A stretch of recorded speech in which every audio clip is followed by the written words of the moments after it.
alive. And it's a good thing that people were not privy to that conversation. Uh-huh. Uh-huh.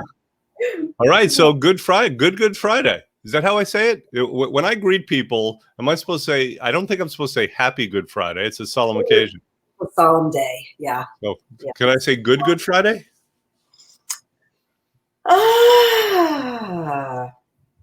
You know what? I don't know. It is Good Friday. And in Christianity, it's actually a necessary day, right? So should I say necessary Good Friday? Yeah. I don't know. You know, it's funny. I took a lot of Bible literature courses in school because I was a lit major and I wanted to study like one of the most pivotal works besides Shakespeare ever, or one of the most referenced works, right? And you can't study literature without studying the Bible because there's so many references everywhere to both the Bible and Shakespeare. And one of the things that was hard for people to understand was, you know, there were a lot of very evangelical people taking the courses, and they had a hard time wrapping their head around the fact that the Bible is literature. But one of the things that we discussed was the necessity of Judas and how Judas was actually should have been revered because he was necessary to the crucifixion, to the. Otherwise, the whole narrative never would have taken place. Right. Yeah. Well, is that a popular opinion? I'm sure it's not, because people see good and evil as good and evil. So, right. And on that slant, I watched this series, or I didn't finish it, but Nicholas and I, my son and I, used to watch this series together called Once Upon a Time.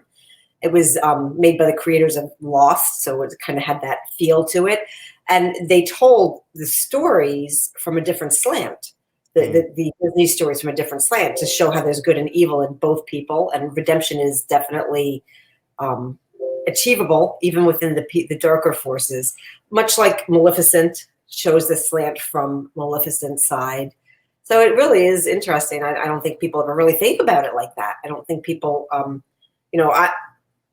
people who like literature, who are book geeks, tend to delve and think and compare and contrast a lot more than people who are just, reading verbatim and literally. So, got it. Well, there's a lot going on. Listen, yesterday baseball started. That's a very good thing. We have a new month. Baseball started. It's Good Friday. Obviously, in 2 days we have Easter Sunday. Passover week. It's Passover week.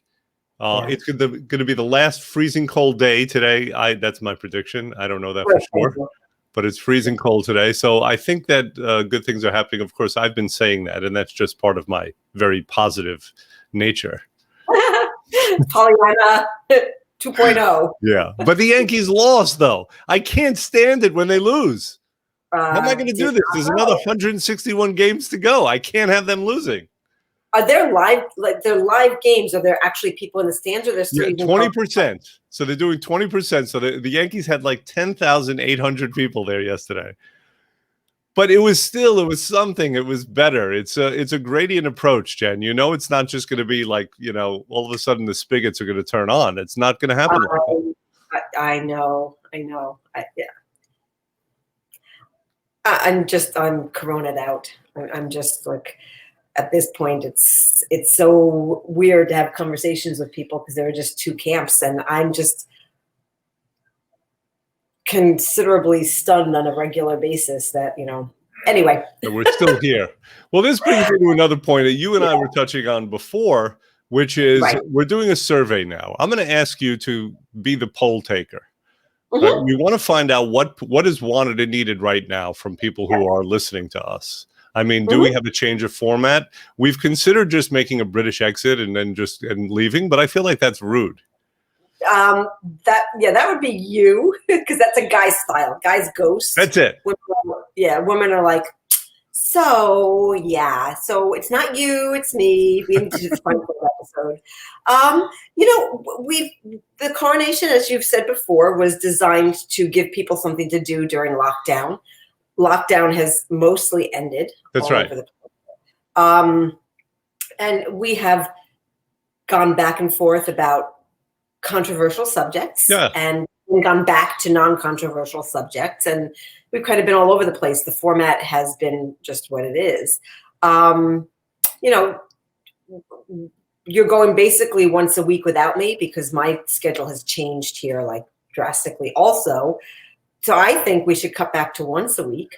That's my opinion. Yeah, that's more structure. What's more important than structure is format. Content, exactly. So I'm curious about what people want to hear. You were mentioning before how occasionally we've delved into somewhat controversial topics. We opened this today by talking about religion, and we posed what may be a controversial theory. Now, it's interesting. Controversy is interesting. Part of my hesitance to get into controversial topics like, what's going on today politically and socially is that then I have to pay attention to that stuff in order to have something to say. And I'd rather not pay attention to it. So here's the thing, you and I have spoken on many different topics, some of which I'm well versed on, some of which I'm not. So I don't venture an opinion on something. I mean, I can venture what I might think I see, but unless I really know about a topic, you're better off not. Right. Yeah. So, that particular thing about religion, there was a schism in the class. My husband's working from home today, so if you hear this stuff in the background, I apologize. There was a huge schism in what happened in the class. People freaked out because it was like desecrating the Bible. And listen, you took a class called Bible as Literature. You kind of have to know that you're not studying it from the religious aspect in a state-run school. That was like, we weren't in, I did some classes 2 years at St. John's, and I studied Bible there as Bible. Right. I studied religion, totally different slant. Probably in college is where I learned more about the religion I was raised in than anywhere else, because they kind of feed you nonsense when you're doing the children's religion courses.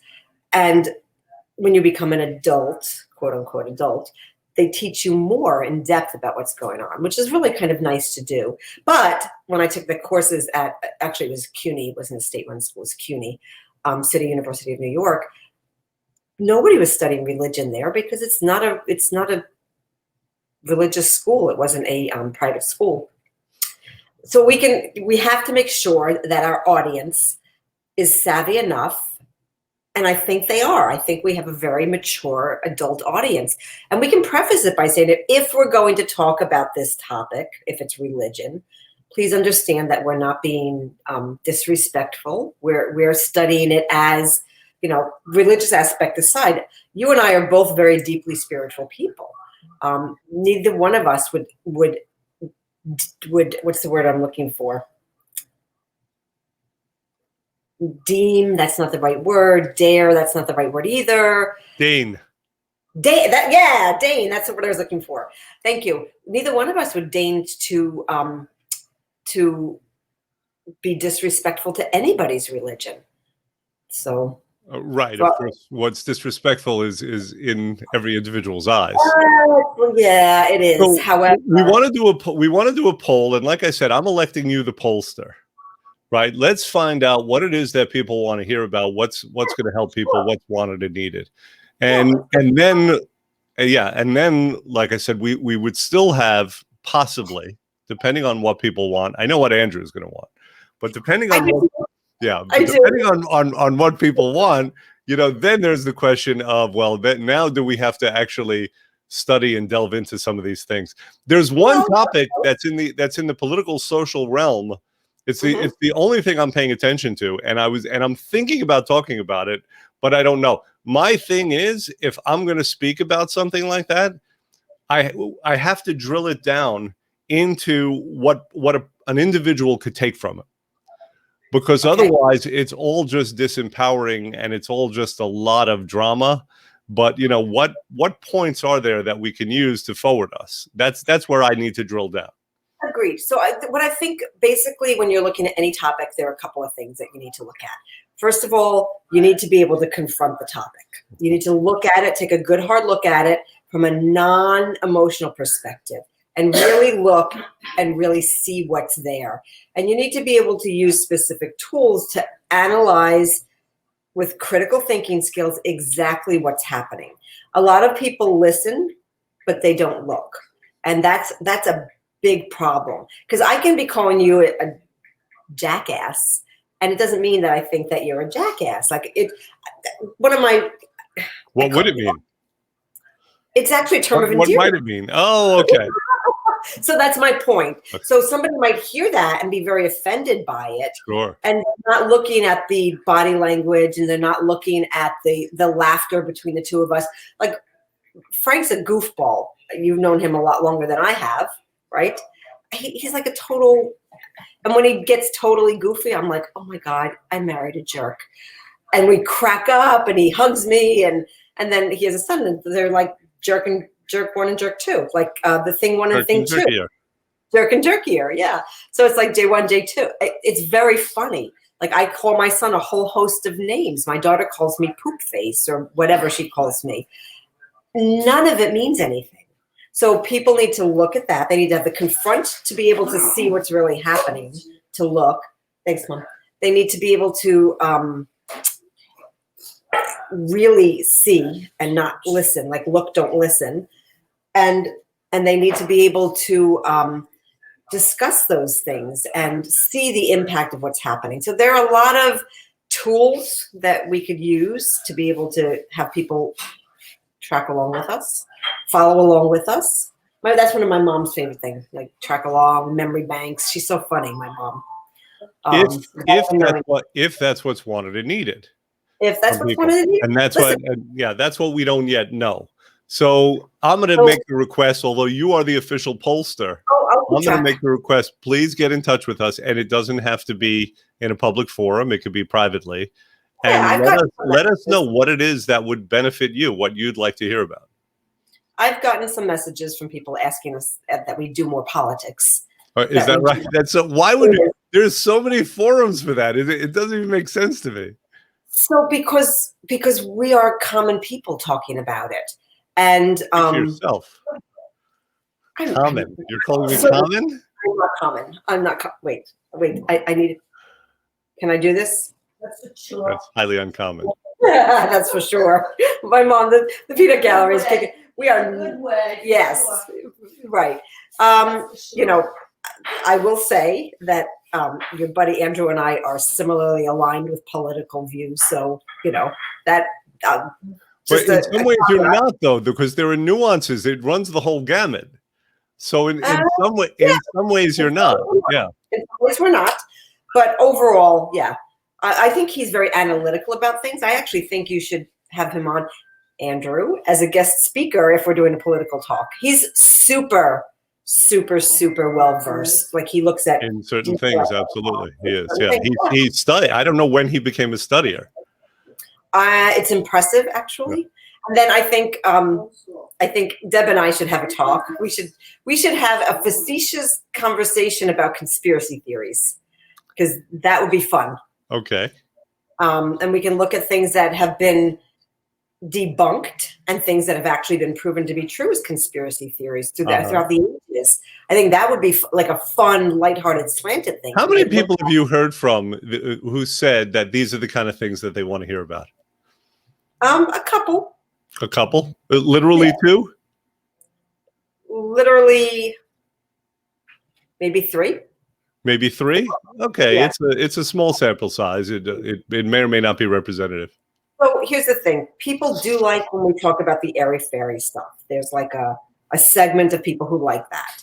And I can understand, you know, you and I also are both like multifaceted. What's airy-fairy, by the way? What would be kumbaya. Oh, okay, got it. Energy stuff, all of that. Yeah, and that's good stuff. Like, that's really good stuff. And we're both pretty... Well, people could use that. I mean, that kind of stuff, as long as it's presented in a somewhat grounded way, that's useful. Yeah. So, you know, it's funny. When we talk about things like that, and I'm going to out myself now, people always get the impression when I talk to them, and because of that kind of talk, like, I'm very spiritual and I believe in energy, and I believe in energy waves and frequencies, and, you know, just as a way of communication, people always get the impression of me that I'm like a raging, what's the word? Like granola head? Granola head, which I am. You know, I'm in a holistic healing field. I believe in honoring each individual person and letting them be who they are. And then they're always surprised when they find out that I'm what's considered a traditional liberal, which is today's conservative. They're always shocked at that. I'm like, why? But that's on them for putting you in a box, because those old understandings about how a person is a certain way, it's not true. Yeah. People will surprise you consistently. Right. And by no means am I a complete right. I hate to label these things. Like, that's the problem, labels. That's the problem. So like my mom, I grew up, she's ultra conservative, super Catholic, and she's one of the most, when it comes to other people's space, she's one of the most like understanding people. So well, from what you said about her, she's very intuitive. She's very intuitive. Right. She probably in a past lifetime was like a Tuscany witch, one of those things, right? You know, because if that makes sense, like in the day that La Strega, the midwives were actually what were deemed witches, or what were termed witches, because I'm sure she loves being called a witch. So no, intuitive. Anybody intuitive would have been burned at the stake. So the whole witch thing in Italy, at least, the purge was to purge the healers and the women who had knowledge, and mostly it was midwives, to purge them so that the male, I hate this word, the patriarchal religions could take over, the patriarchal medical system could take over. I hate the word patriarchy because it's a whole different subset. So, you know, here I am. I very much believe in empowerment of women, but I'm not going to go down the road of today's whatever that's going on that demeans men. Because I don't think that you can elevate yourself while ripping people down. So there's that dichotomy going on, right? Mm-hmm. So I think you and I look at these topics, and you know, we have and all of us do. Everybody has more nuances than they think they do. Right. And you have to take issues for those individual issues. And that's part of the problem with narrative, is that these narratives have existed for a very long time. Someone wrote a book and talked about how there's only like 12 stories that have ever existed. 12 arcs. Yeah. There are these classic stories. And unfortunately is that we use them as filters or prisms by which to view what's happening now. It's another part of the reason that I'm hesitant to talk about politics, because it's not interesting in this sense. The names have changed, but everything else remains the same. Right, exactly. So like when we look back years from now at what's going on here, we'll look back at it maybe like people look back at the Medicis, or people look back at the founding fathers, or, you know, we're gonna see it like that, but with different players. I would say that the same, you know, you brought up the Medicis and you brought up the those things just came from the top of my head. There's no inherent significance in what I said. I'm just saying the players are changing. The structure of who the players kind of work for are the same. And that's why it's the same storyline played out again and again, because it's the same bad actors, if you will. You know, I look around and I look at it from a different slant. When I see that's going on out there, I think that we're in a spiritual war. That's my take on it. Mm-hmm. I think what's happening is beyond politics. I think it is ages old, predates humanity as we know it. It's been going on forever, since the start of whatever, and it is spiritual, deeply spiritual. Well, that's if we take it for granted that whatever's material has spirit behind it, if that's your way of looking at the world, then that would have to be that way. It can be no other way. Not everybody sees the world like that. Right. That's okay. Yeah. Like that, you know, I that's my thing. I think that the surface, the apparency of what's going on is that it's political. I think what is really going on behind the scenes is that it's spiritual. How do you define political in this day and age when everything is grouped together? Anything that was previously considered social, previously considered spiritual, is now political. So how do you define political and politics? That's a good question. I think I don't really have a good answer to that, because we could start talking about it and we're going to go down like so many different rabbit holes and open up so many cans and of worms. Are you declining to answer? I'm not declining to answer. I think that all social issues have now become politicized. Understood. I think that everything has been grouped under the it's Republican or Democrat. It's, and I'm on Twitter a lot, or I'm on Twitter, period. And I put some tweets up, a lot of tweets in like a very quick time period, and then I'm off again. But because to say I'm on Twitter a lot, I don't have that many hours in the day anymore. But I'm always saying to people, wake up. It's not us versus, it's not good versus bad. It's good versus bad, not, it's a spiritual war. It's not. So the definition of political then is? It's anything that people want to make it political. Political is no longer what it appears to be. Everything has become politicized so that we can be divided into two camps. And ultimately, this is my take, that it is not black against white or Republican against Democrat or left, right, up, down. It really is people who want to remain free, spiritually free, because human beings are spirits and we need to remain free. And there is a set of basic human rights. Right. So given that, is it your contention that there used to be a political realm, there's not anymore, there's just social, spiritual factors playing themselves out in what people now deem as politics? I think that the veil was down. I think that the curtain has been lifted back. I think it was always the way it is, but it's become more apparent at what's happening. So, like, why has it become more apparent now? Is it the advent of the internet? Yeah.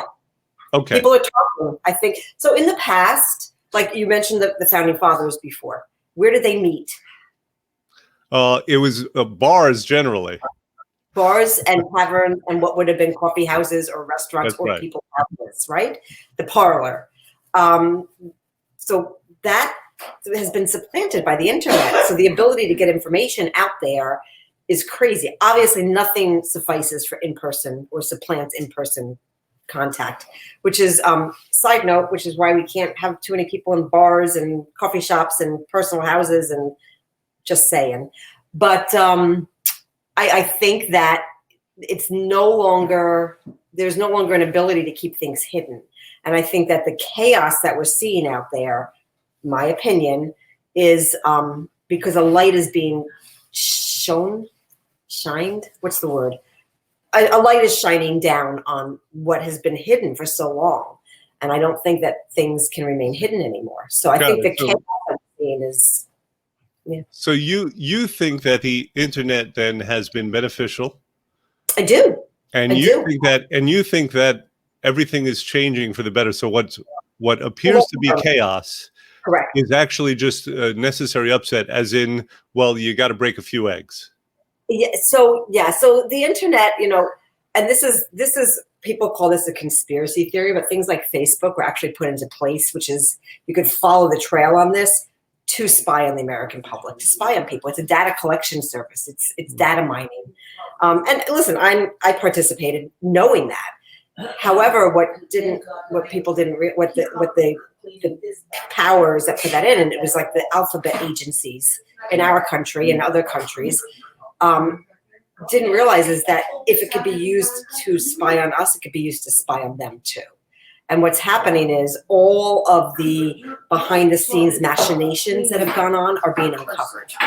And that actually is a benefit. I think we can clearly see what's happening if you can read the information and look at it very clearly. You and I have had a difference on this, of opinion on this.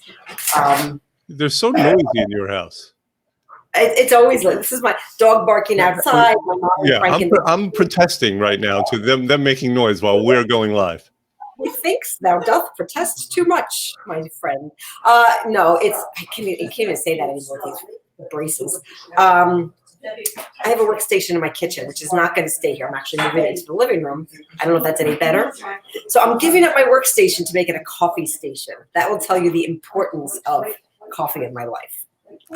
Coffee matters to some. Más café. Siempre más café, por favor. But you were saying something. You were talking about, and this is a fascinating topic. Yeah. About how what might be going on is that because information has become democratized, right. Given technology, that right. It's a good thing that things are being exposed that were heretofore in the darkness. It's coming into the light, and that's right. Causing upset, which ultimately is going to result in some kind of a change, some kind of a transformation for people in society. Yeah. Exactly. And, I think there's also been a lot of suppression of information. I think that it's, again, as a student of literature, I was drawn to dystopian literature for a long time. Like 1984, Brave New World, Handmaid's Tale, all of those things stuck in my mind. Mostly because I read them in high school and then had to reread them in college. And what we did was, we would watch, I did it in film classes, so we would watch the movie and we compare and contrast the movie against the film and really delve into what was going on. So when you can look at those parallels of what was written there to what's going on now, I'm also a big, kind of all over, a big Nancy Drew fan. Our mutual friend Deb and I call each other Nance. Hey, Nance, like, because we're always delving. When you could look and see what's being not allowed to be spoken about, you have to start paying attention to that. So I always say, if the press is telling us to look here and they're telling us to zig, we better zag. When they're telling us to buy toilet paper, we better look at what's going on behind the scenes, because there's always a shit storm of information to distract us from what's really happening. And classic movie on that is Wag the Dog. Like the president was having an affair. I think we referenced this. Yeah. And created this fake war to keep us from finding out the president was having an affair. And you could see that happening every day in political forums. But if I may though, so I do take some issue to this. I'm not terribly offended by it, but just the notion that every time they zig, we should be zagging, because sometimes they get it right. And again, it's not monolithic. We know that the press has become to some degree activists on every side, and they're too free with their opinions, and it should go back into the days where it should be, the who, what, when, where, why, right? But those days are gone. Yeah. But I just have a problem anytime anyone lumps everything together and says, well, this is the way it is, when you have people of all stripes and of all levels of integrity and morality. There are journalists out there in the mainstream media, in the alternative media, that are looking to and using professional journalistic ethics to expose truth. They are doing what they're supposed to do. I understand that, but the lumping it together in itself is not confronting reality, because it's instead of looking at instances, it's just a lumping together. So there's a really great montage of, and I'm sure you've seen it, of the press saying whatever it is, blah, blah, blah, blah, blah. And you could watch that on any time. There is very little. Let's be more clear about that for people who are listening to us.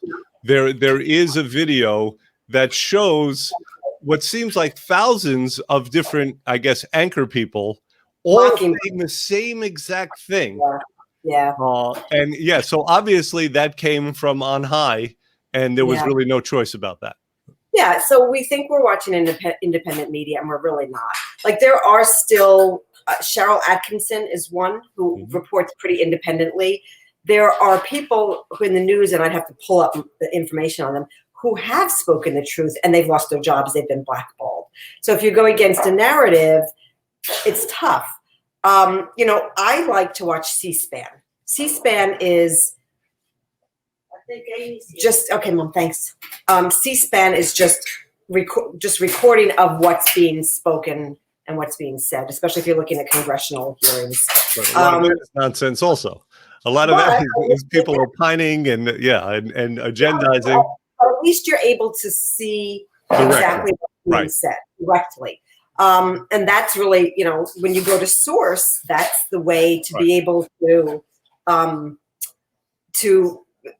really look at what's going on.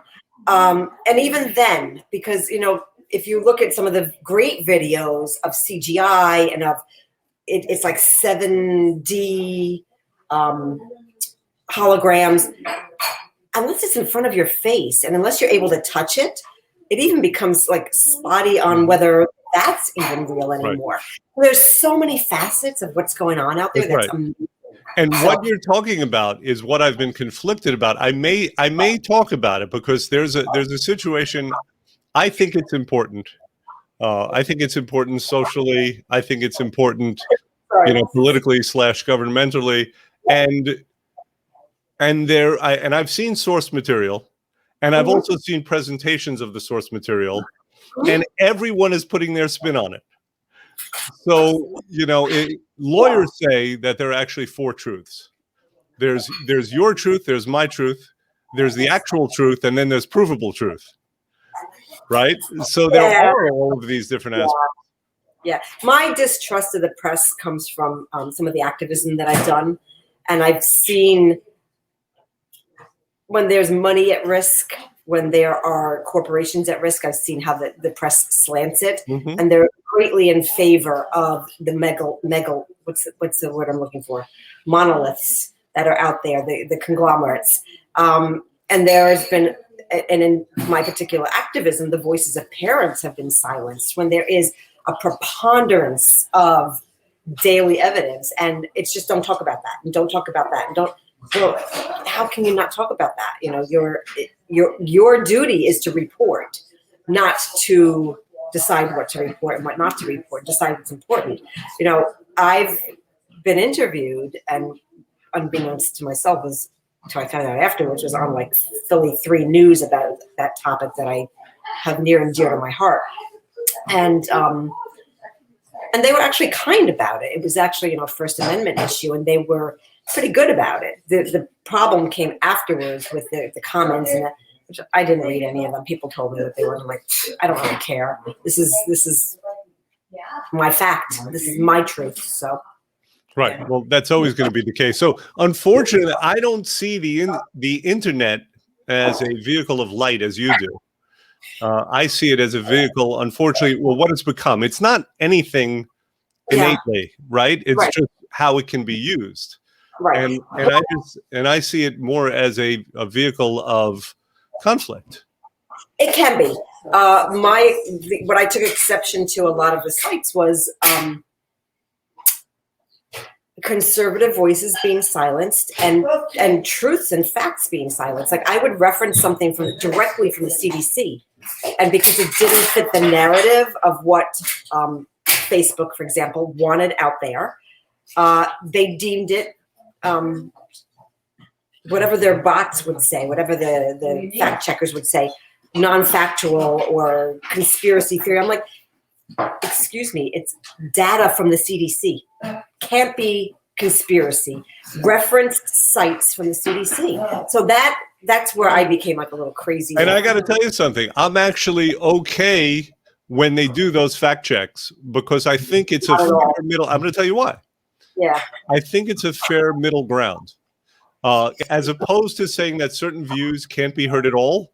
If they want to say that something is factually incorrect based on this source, if they want to say that something doesn't have any context, then I think it's a fair middle ground, and people could then make their own choices. I would say, who the hell appoints them the arbiter of that? And if it stopped there, maybe it would be okay, but it didn't. It became a purge, and what would happen was you would post something and it would disappear. Or people were wiped out and blocked, and there were doctors who have been silenced, and not just. There's definitely a problem that there is an orthodoxy out there, and other voices are being marginalized. There's definitely a problem, but you have to walk, a mile in somebody else's shoes. And I'll give you an example. On this little group that we have, this little tiny group, so we started out with certain rules. Right. And so, it was going to be not political and, not controversial in that way. And then people posted some things that were, outright against the written rules. Right. Now, I then had a decision to make. Right. Do I allow this to stay? The rules are known. People chose to flout them, right, to make their own points. So what do? Do I keep it on? Do I not?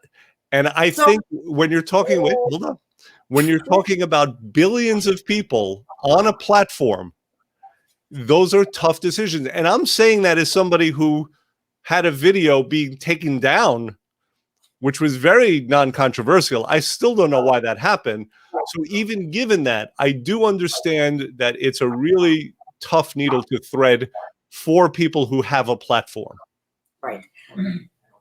I would say, like I say in anything, first of all, do your research. Anybody who's looking at something needs to really do the research. And my favorite phrase is cui bono. Always follow the money trail. Cui bono means who benefits. Who benefits. So I would say follow the money trail of why voices need to be silenced. I would say when you're listen, I don't do an appeal to authority because I'm not a doctor. So I don't say you should only listen to the doctors, because there are plenty of people out there who have lots of information that's valuable and deep-seated in research. But when you start silencing doctors' voices, doctors who are speaking truths about any sort of situation, medical situation, and they've got data backing it up, and they've got patient-client base that's showing what they're talking about to be truthful, I think we have a problem here. And there is a problem. There is a problem, and there's a problem with just owning a platform. So let me pose this to you. There are platforms out there that say very strictly, we're just platforms. We are just blank slates, and anyone could put on there what they want. Yes. And that's great. I mean, when you talk about freedoms of communication. Right. Now, what do you think some people put on these things? They put child pornography. They put decapitation films. So even if you don't want to, just by virtue of the fact of having a platform, you end up having to make some editorial decisions. So I think, under no circumstances ever is child pornography okay. Agreed. So that's a non-controversial subject. Yeah. Yeah. Let's not even. It's not even controversial. There is no controversy because there's no discussion on it. Done. And anyone who I'm going to say anyone who participates or knows someone who participates, it goes without saying. Yeah. Well, it doesn't necessarily. To our listeners, I would think it does. Our listeners, it does. Our listeners, they would get pitchforks, and I love that about our listeners. So what I'm going to say though is, which I totally lost my train of thought. Oh, so Daniel, what was his name? It wasn't Smith. What was his name? The journalist that was decapitated. Perlman? Was it Perlman? Perlman. Daniel, right? It was something like that. Yeah, I think that sounds right. Yeah. That was out there, and people posted it not as a snuff video, but as a look what's happening video. Sure. I wouldn't watch it. I would not watch it under any circumstances. So here's the thing. It is a judgment call. It is a decision that, I don't know. Again, it's a tough, this is where it's a tough one to talk about. And this is the subject that, like I said, I've been thinking about talking about. And I may or may not, because it's somewhat controversial. Okay. And I do want to get more feedback from people on what they want to hear. Sure. It's about balancing First Amendment rights. Yeah. With people taking advantage of those rights. So we've said this before. Everything ultimately filters down to people's individual ethics, because if you give people a forum, it does. There are always those people who are going to take advantage and do horrible things using that freedom. Yeah. So I guess really what it boils down to is people need to know what ethics are first. So we got to dial it back a little bit and get people educated on ethics. And they don't change. ethics don't change. Like there are specific guidelines of really what is ethical and acceptable behavior.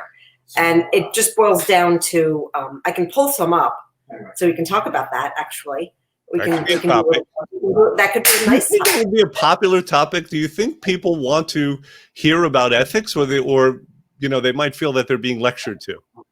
You know what? I think it depends on how it's presented. So I think we can have it as a dialogue. I consider myself a very highly ethical person, and I've done some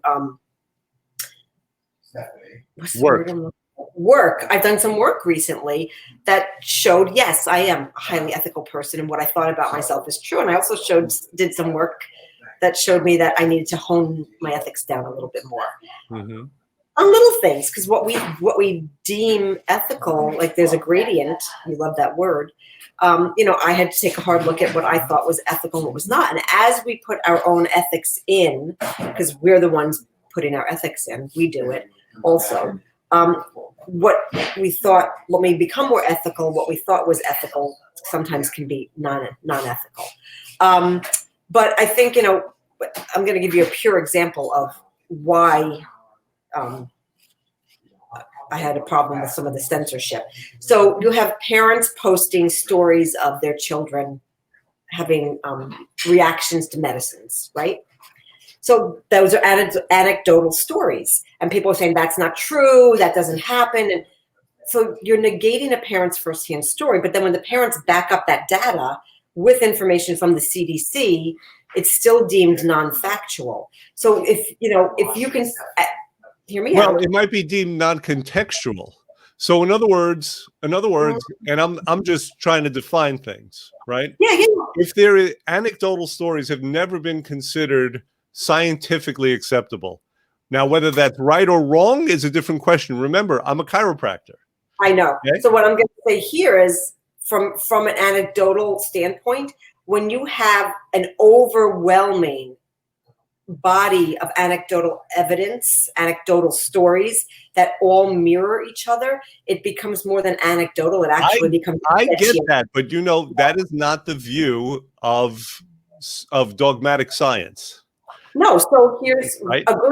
Agreed. However, when those anecdotal stories can be tied to actual data, reported data, it's not just an anecdotal story anymore. Well, and that whole thing has been suppressed. So I'll say this, and again, and you're probably 100% correct. I don't know for sure. So I'll say this. I mean, in the abstract, I don't have a problem with contextualizing anecdotes by saying, well, this is not borne out by certain studies. Doesn't mean it's true. Doesn't mean it's not true. It just means that it's not fully contextualized. So I'll give you a specific example. Yeah. My friend Robin has a group called Hope from Holly. In New Jersey, there is something called Holly's Law. It's a titer law that you can have your child's blood drawn and titered for immunity for things like measles, so that if they have immunity based on those titer levels, it's a blood test. A titer is a blood test, so it has to hit a certain threshold to be considered immunity. Your child does not have to get the shot anymore, the MMR shot. And you can look this up. It's hopefromholly.org.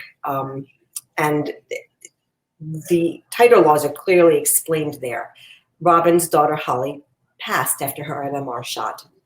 And Robin became a very strong activist for information. So she's posted those things. And the censors came in and said non-factual. But she's got data showing that there was a payout from VAERS, from the National Vaccine Injury Compensation Program, backing up the fact that there was a payout for her daughter's death, and not that it could ever compensate, and that Holly's Law is a thing. It's the New Jersey titer law. Not factual as in factually incorrect, or not fully contextualized. Non-factual, or whatever the stamp was. And I didn't say out of context, but it would say things like partially true. Well, that has to do with context. Partially true that there's a titer law, like what is deemed partially true. So, again, that I would have liked to have known about those laws when I was raising children. I would have known, You just put on lipstick? I just put on chapstick. My lips are dry. Oh, okay. Yeah, I can use some of that too. Can yeah, give me some. Sure. Wait. Thank you. I don't. You can't believe I'm putting it on your lips through the No, internet. it's a good thing to have. Mine are terribly dry. This is not a good look. It's allergy season. Oh. So, it's funny that I didn't know that law existed. But when I was in college, I was in the age group where they said that the measles shot wasn't working if you got it before a certain date. I worked at a research center. So I walked into the clinic and I was like, draw my blood. I need to see if there are titers, if I'm immune. And I wasn't. So I got another shot, not knowing what I was putting in my body because I was 19 years old. And, I didn't connect that dot. I would have loved to have had that information as a parent to make a truly, fully informed decision. Right. And that, that goes across the board with anything we're doing. Like, we can talk topics. I'll give you my opinion on any topic that we're talking about, but you always notice that I'm a little quiet when I don't really have enough facts in front of me. But when I know a topic, I have no problem discussing it. And I think that's where we need to come from. If journalistic integrity should be fact-based. We can opine all we want to, but we should say this is, and I've prefaced some of the things we talked about today, like this is my opinion. My spirituality is my opinion. It's what I know, my own knowingness. May not be your truth, but it's my truth. But I back that up and I preface it by saying this is my opinion. If I'm giving you the fact that if you look at the NVI, and I never remember the acronym, National Vaccine Injury Compensation Program, NVIC. Whatever. No, NVIC is a different thing. That's is that right? That's actually the NVIC.org is a really great website to go to. But if you go to the National Vaccine Injury Compensation Program and you see a $250 payout, that's a death payout. That's a fact. So I can reference that as a fact, but I can't reference the fact that I would say my opinion on don't or do get some medicine. I'm a holistic based practitioner, if you will. I'm a holistic health coach.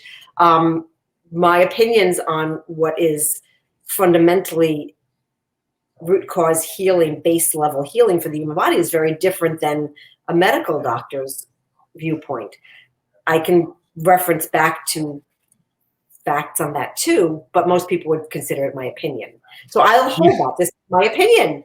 I'll tell you something. I don't know if you know this. I'll tell you something you might find cute. My senior paper, essentially, as a chiropractic student. Let's see if I could remember it. It was something like the chiropractic paradigm, a teleological and ontological analysis. Thank you. So I'm going to define those terms for the general population. Well, teleology has to do with end goals. It's the philosophical school that talks about, ultimate goals. And ontology is kind of like systems of things, ways of looking at the world. And so I was talking about the chiropractic paradigm. So it's an alternative paradigm. But here's my only point that I want to make about that before we geek out too much on it, is that there are competing paradigms and people see things through their paradigm. There is what's considered now a conventional orthodox paradigm. The people who look at the world, who look at healthcare, who are part of that paradigm, that's their filters. That's how they judge things. And it can be a little silly in the sense that it can kind of be like a soccer player looking at a hockey game and saying, like, what are they doing? Why are they using sticks? Why are they on ice? Right. Like, and there's actually a word for this. It's called incommensurability. And it means that if you're trying to compare different paradigms, you don't have a set standard. It's different standards. So they're incommensurate. Apples to oranges. Apples to oranges, different terms, but some people don't realize that. And they don't know what a paradigm is in the first place. And so they don't have enough understanding to understand that, well, certain ways of looking at things, certain contexts are more appropriate in certain situations, or they're not the same, but they're acceptable. Right. So and even within there are still, oh my God, I just totally lost what I was gonna say. Discrepancies. Yes. I just like went like Even this. if we use a shared standard, there could still be factual discrepancies. And my preferred healing modality is homeopathy. It's what resonated with me back 25 years ago when I was having issues in my family with my children. I looked to different holistic modalities, and what like grabbed me was homeopathy. It made sense. It's triggering an immune response in the body, like heals like. Like is homeopathy means like heals like. Similarities, the loss of similarities. So a certain substance that is similar to what's going on will trigger an immune response in the body that heals the body. So that just like grabbed me, totally grabbed me. My daughter got her hand slammed in a door, and I don't know whether the fingers were broken or not, but there was an immediate fix for it. If they showed signs of being broken, I would have taken her to the hospital to handle that, because that's the right approach. That's the Western approach to set a broken finger. It's appropriate. However, they weren't. Turns out they weren't. But they were clearly purple and bruised. And I went and I pulled the right remedies for that situation. And it was, my mom was with me, and it was like her first experience with homeopathy. And we watched the bruising and the swelling dissipate immediately on contact with the right remedy, because I happened to hit the right remedy. So 25 years now, homeopathy has been my go-to healing modality. Doesn't mean it's the only one. I studied it pretty extensively through the years. I've used it. So in practice, I've used it personally for my family and myself. Fast forward to about a year ago, I basically broke a toe. My dog was running down the stairs. My foot was on the stair. He stepped on me. I felt it, hurt it. It was angled. What are they doing for a toe? They're going to splint it together, right? I did a process, spiritual process, where I sat there and I did some spirit healing of my toe. And I watched the same thing happen. I watched the swelling of my toe go away. I watched the purple fade before my eyes. It was amazing. Strong speaking to the spirit healing the body. Same end result. The injury went away. Two different modalities, right? So I think the problem is that we think that there's only one way, when in reality, there's so many different ways. And this is my opinion. If we honor the body and we honor the fact that we're doing no more harm to the body, then I think that the modalities are valid. Different modalities. And here is the conflict, is that the overriding paradigm is very what they would call mechanistic and very reductionistic, right? They're looking at pieces and parts. They're assuming that there's nothing special about the human body's ability to heal. They acknowledge it. They acknowledge that it happens. They've seen it happen, but they don't see their job as promoting that and as strengthening that. They see their job as getting rid of the symptoms by using certain chemicals or certain surgeries or what have you. Right. So that is one of those old narratives that has existed for a very, very long time. So I'm going to give you the words of a client who actually happens to be a doctor, and this is her take on it. She said, we are taught in medical schools that are funded by pharma, from textbooks that are written and published by pharma, and trained to dispense medicines that are manufactured by pharma. That's her take on it. So money, money, money, money. Without a doubt. Yeah. So that's, you're welcome for me all regaling you with my voice. So that's, a part of the problem. Doctors across the board are in it for the right reasons. They're in it to heal people. I think that I think that underlying the cause, the underlying their intent, their underlying intent is to help heal. But my opinion is that there are better ways to heal the body than cut, burn, and scar method. Understood. And I'm reminded of a quote, and I don't remember who said it, but something like, you can't convince someone of something that it's not in their economic self-interest to believe. Yeah, you can't change someone's mind if they're getting paid to believe a certain way. Pretty much. And that doesn't hold true across the board. I mean, there are plenty of vegans who were cattle ranchers, for example. So it's not always true, but it's a reasonable point, right? People's. I'm sorry. I said I think you're talking an exception kind of thing. So those are the exceptions that prove the rules. Yeah. So it's funny when my first husband was going for a job at some not-for-profit organization years ago. One of the questions they asked him was, do you or anybody in your household have a problem with the abortion industry? Because if they do, you can't have this job.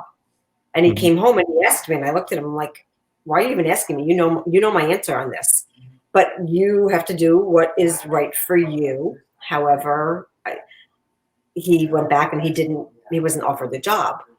So, that I would have walked out on the interview personally. That would have been my personal take. I would have walked out on the interview. His thoughts at the time were, it's a job. Like, we don't think about that. We don't think about the impact of that. So. Oh, well, that's a whole other subject that we're not going to get into.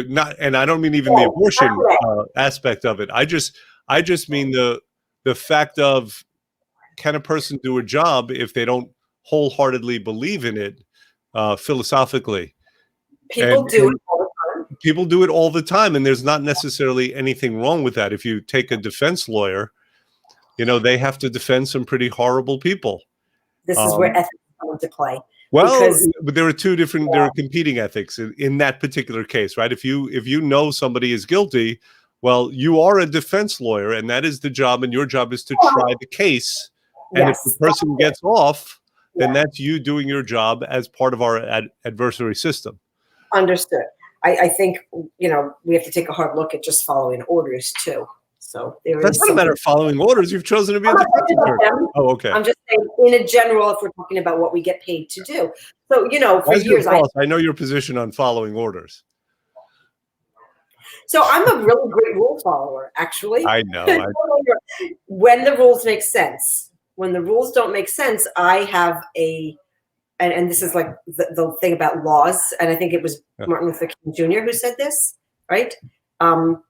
It becomes your duty to question unethical laws or when the laws are unjust. So that's kind of my take on it. Like if you I don't want to bring commerce into it, but I'm going to, since we're kind of all over the place. I'm going to go there. When I might have to mute you. Wait, I'm getting ready for the mute button. Go. It's perfectly in keeping with what we're talking about. I'm a natural rebel. I want to question everything. I want to, before I decide to take a stance or a viewpoint or a following orders, I want to make sure that what I'm following is right. That being said, when I did our program to lose weight 5 years ago, I followed that thing I didn't question, I didn't waver, because I knew it was in my best interest to handle that. Now, if you told me that the products were being manufactured with child labor, I'd be like, okay, I'm not doing this.